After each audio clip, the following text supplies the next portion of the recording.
different. I think philosophically we're different in that, there are a lot of companies that have been doing what I'll call transactional nearshoring, right? Whether it's BPOs or call centers that try to take the low cost part of the market and just do it with less expensive talent, and in doing so, you sort of cheapen it to the point where you can do it repetitively. If you could find talent and have them work for you at 60% less, it would seem that this is a cost reduction play. However, we don't believe that it's a cost reduction play only.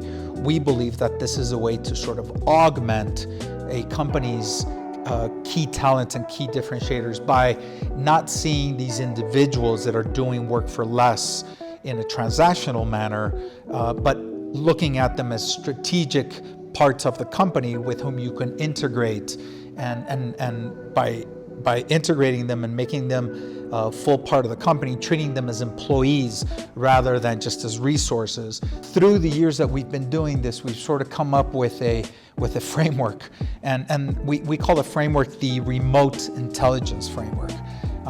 And each letter of remote stands for something different. R is for rigorous talent selection. E is for expert onboarding and integration. M is for managed services and support. The O is for optimized team performance. The T is for transparent cost plus pricing. And the E is for enhanced scalability and growth. So as you think about each one of these letters, it's a way to strategically position resources not only to act as a lower cost, as a way to mitigate costs or to lower costs, but it's actually as a way to bring in these people, and by being rigorous in the talent selection, not only taking anyone that does the job for less, but you have to be equally rigorous as you would with your US talent. Because a lot of people come in and say, look, if it's going to be cheap, then I don't mind. Bring him on, and then if it doesn't work, then we fire him and then bring someone else on until it works. Sure, that'll work for some people, but what we found is if one actually does the work of finding the right person with the right skill set, with the right cultural alignment, with everything else that entails forming part of a team, then that person is going to be able to integrate much more rapidly and create value. That's just one example of the remote framework. So once you've been rigorous in finding the talent, then you have to be equally rigorous in making sure that they're expertly onboarded, right? Because a lot of companies think this is second-class talent, and if it's second-class talent who's costing us less, then just go do it.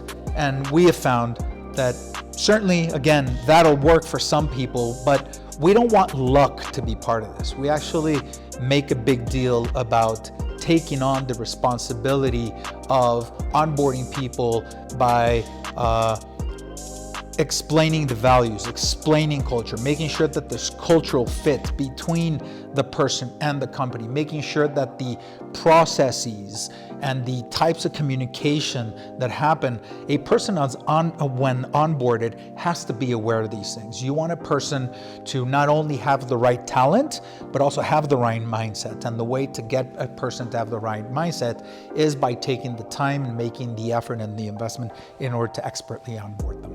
The M is for managed services and support. And once again, it means involved.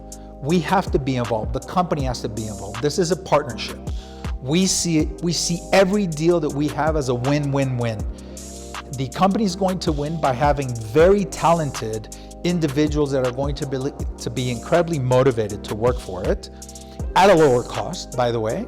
But again, although it's a way to lower cost, it doesn't mean that that's the only play. But you have to be able to support them. So a lot of times, because there are borders in between, companies can't send computers or can't have people in offices, can't set up the right environment for them to be successful. That's where we come in. Again, we have customers for whom, we purchase equipment, we distribute equipment, we manage the equipment. We have customers that are dealing with information that requires privacy or special security, special fireworks. So we'll establish the right infrastructure for people to be able to work, whether it's with healthcare data, insurance data, financial data, or just code, right? Even people that are writing code, you want that to go into a repository, and be there correctly. So having the right infrastructure in place is equally important. Some of our people work out of their homes, and we'll create the right infrastructure in each person's home, or some of the people we actually lease offices, whether small, for 1-2 people, or for dozens of people in order to work out of. And as long as they have the right infrastructure, then and the right support, then they can be successful. O is for optimized team performance. So anybody who has managed teams will know that the only way to get optimized team performance is to have a feedback loop. So although we're not operationally responsible for any of these individuals, because we look at the partnership between us and the U.S. company, whereas the U.S. company does all the operational stuff, we will still participate in any sort of feedback loop, reply responses that they need. So anything that is necessary in order to optimize performance for the team is what we do.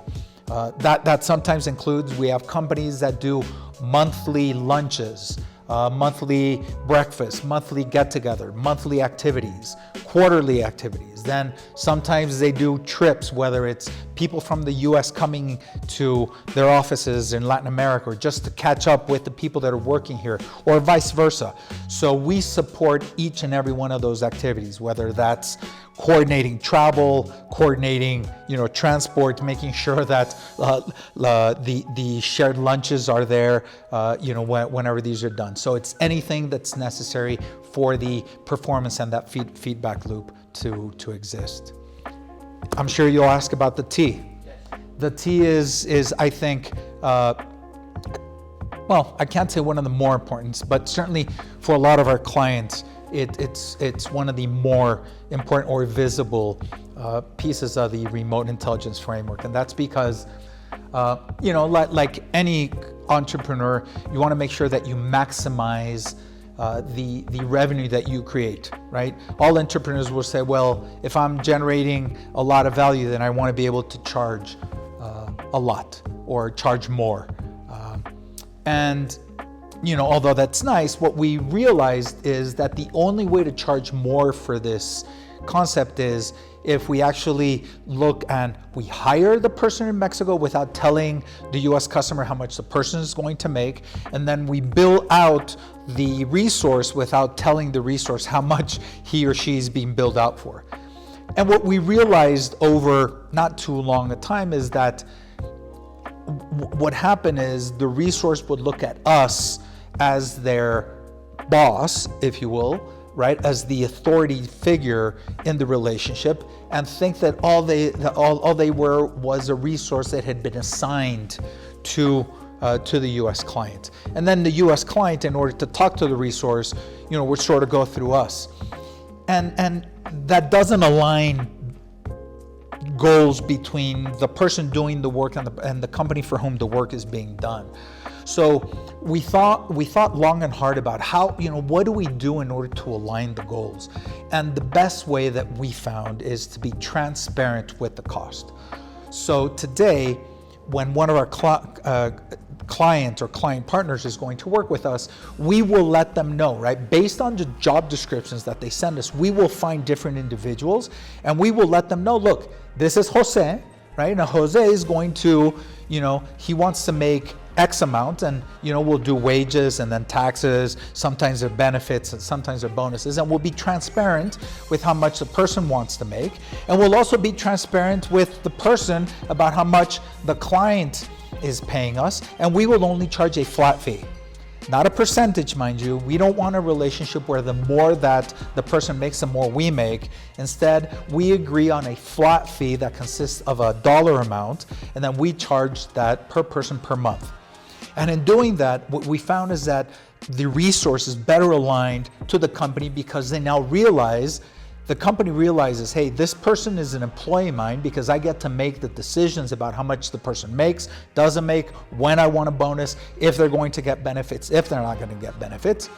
And the person realizes, hey, my boss, the person that actually is making the decisions about how much I'm getting paid, is the company for whom I'm working. And if I want to be successful, then I have to be beholden to that company. So by aligning both of those, it just creates what we call the equilateral triangle of win-win-win. And that's what we're after. And then lastly, the E, that stands for enhanced scalability and growth. If we're able to do the R, E, M, O, and T correctly, then the company is set and established in order to enhance its growth.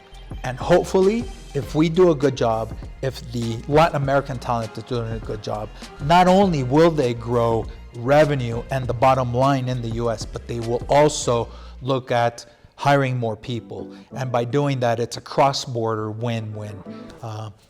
So this is the remote intelligence framework. I actually wrote a book about remote intelligence and the framework, and we're beginning to promote it. It'll be published in a few weeks, and we're extremely proud of it because for us, hiring cross-border, again, shouldn't be about lowering costs. It's a strategic decision that should be made for companies that want to win in the talent game while lowering costs.